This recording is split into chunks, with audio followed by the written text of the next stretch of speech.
Hello class 10th students. तो आज home science में चैप्टर हमारा है फोर्थ चल रहा है। तो इसमें मैंने आपको घर की सजावट का अर्थ बता दिया था और सजावट के उद्देश्य, सजावट के लाभ और आवश्यकताएं, ये सब आपको बता दिया था। आज है कला के मूलभूत तत्वों एवं सिद्धांतों पर गृह सजावट की निर्भरता। तो चलिए मूलभूत तत्व कौन कौन से होते हैं देखते हैं हम।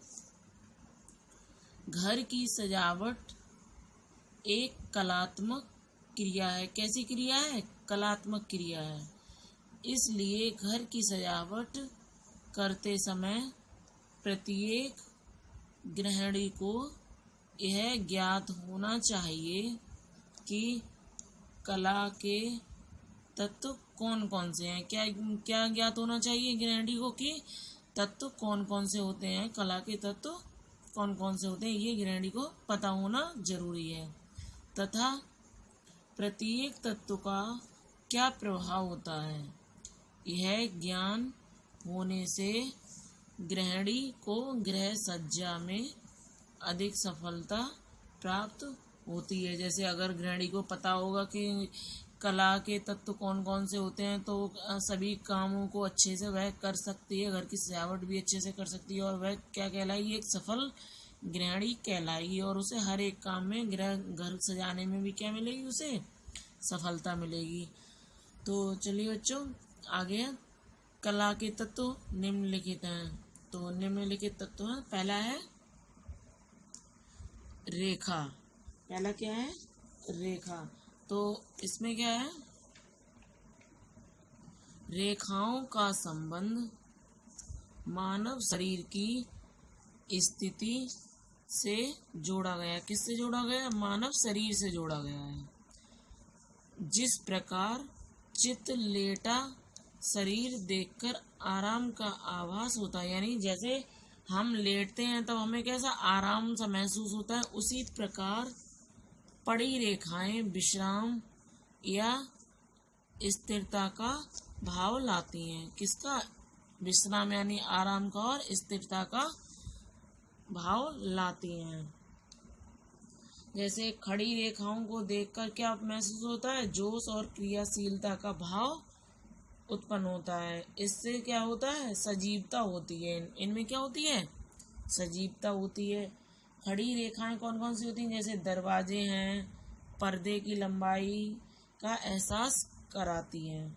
तिरछी और जो वक्र रेखाओं से शालीनता और नम्रता का भाव उत्पन्न होता है। जैसे कौन कौन सी होती हैं? सीढ़ियों में और बंधे हुए पर्दों में होता है। तो बच्चों हमने पहला है इसका रेखा, इसके बारे में जाना। अब हमारा सेकंड नंबर पे है आकार।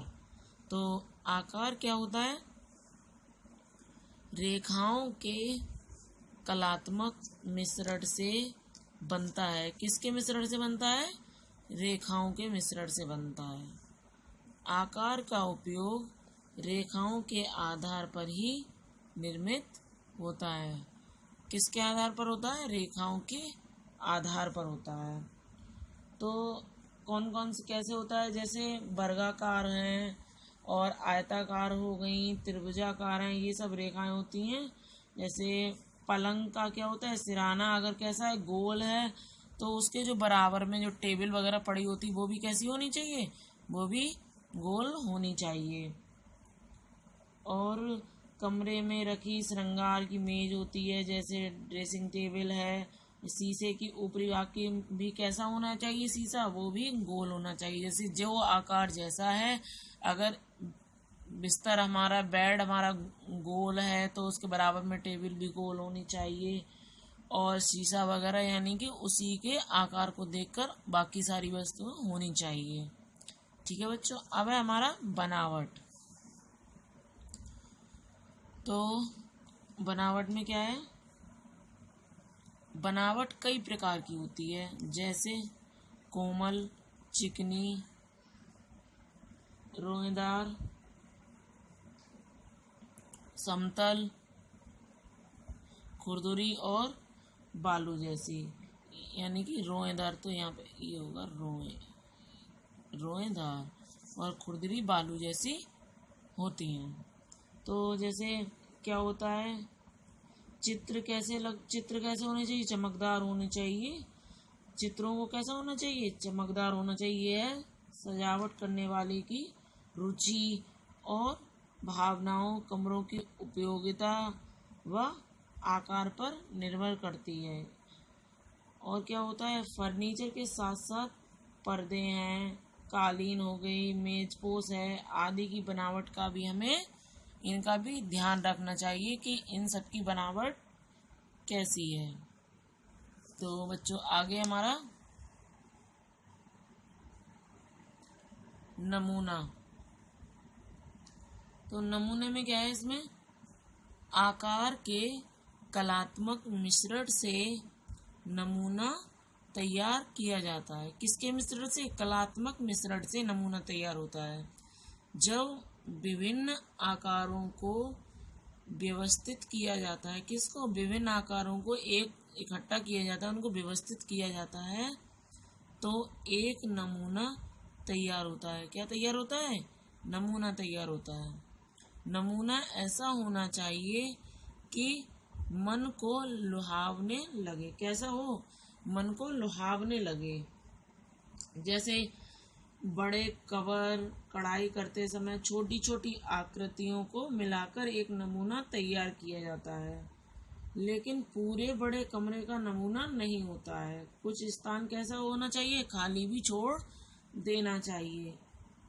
इसी तरीके से कमरे में कुल जितना भी उसकी क्षेत्रफल है, चौड़ाई होती है, भाग पर है, नमूने होने चाहिए। बाकी स्थान को कैसा कर देना चाहिए, बाकी स्थान को खाली छोड़ देना चाहिए।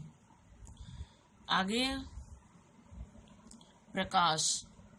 तो प्रकाश क्या है, सजावट तथा स्थान दोनों के लिए सजावट तथा स्वास्थ्य दोनों के लिए प्रकाश आवश्यक है। क्या आवश्यक है, स्वास्थ्य के लिए और सजावट के लिए प्रकाश आवश्यक होता है। रोशनी बहुत जरूरी होती है। प्रकाश उत्तेजना तथा अंधकार उत्पन्न करता है। क्या करता है, उत्तेजना और अंधकार उत्पन्न करता है। जैसे क्या होता है, प्रकाश पूरे कमरे में अपनी किरणें बिखेर कर एकता का भाव उत्पन्न करता है। किसका भाव उत्पन्न करता है, एकता का भाव उत्पन्न करता है। आवश्यक वस्तुओं तथा क्षेत्रों पर प्रकाश कम या ज़्यादा कर बल और प्रभाव उत्पन्न किए जा सकते हैं। और कभी कभी क्या होता है, कभी कभी प्रकाश में जो वस्तुओं के रंग होते हैं वो कैसे हमें परिवर्तन उनमें दिखाई देने लगता है, अलग कलर के दिखाई देने लगते हैं कभी कभी रोशनी में हमें।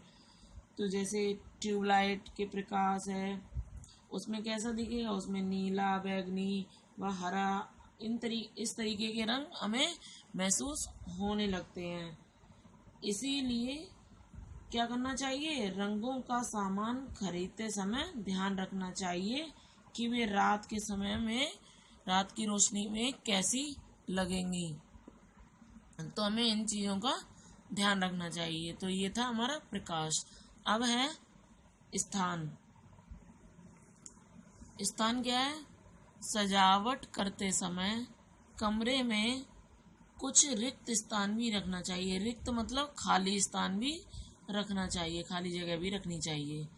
इससे स्वतंत्रता का आभास होता है। किसका होता है, स्वतंत्रता का आभास होता है। जैसे स्थान को बढ़ाने के क्या होते हैं, कुछ उपाय होते हैं। जैसे कभी कभी हमारे जगह कम होती है, लेकिन उस जगह को बढ़ाने के लिए हमारे पास कुछ उपाय होते हैं। जैसे दो कमरों के मध्य क्या होना चाहिए, एक दरवाजा होना चाहिए, शीशे की दीवार बनाना और कमरे के बाहर बरामदा बनाना। और क्या होता है, छोटे कमरे में दीवारों पर शीशे का प्रयोग करने से आकार कैसा लगने लगता है, आकार उनका बड़ा लगने लगता है। तो ये था स्थान। तो बच्चों अब हमने कला के तत्व जान लिए। अब है आगे हमारा सजावट के साधन। तो सजावट के कौन कौन से साधन होते हैं?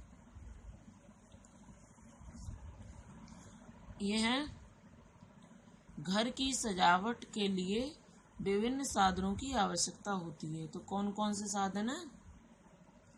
घर की सजावट के निम्नलिखित साधन होते हैं। जैसे कौन कौन से होते हैं? पहला होता है फर्नीचर। ये भी सजावट में बहुत इसका बहुत मुख्य होता है। फर्नीचर है, पर्दे हैं, कालीन, चित्र, पुष्प सज्जा जैसे फूलों से सजाना होता है। पुस्तकों से भी हमारा सजावट होती है।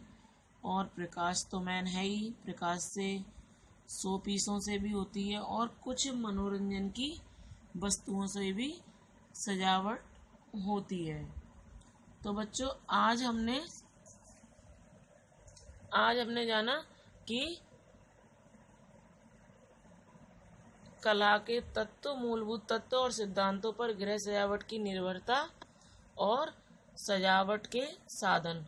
तो बच्चों ये चैप्टर आज हमारा फिनिश हो गया है। चैप्टर 4 घर की सजावट।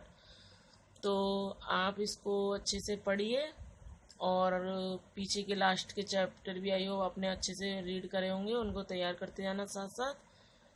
और नेक्स्ट चैप्टर हम अगली वीडियो में स्टार्ट करेंगे। चलिए।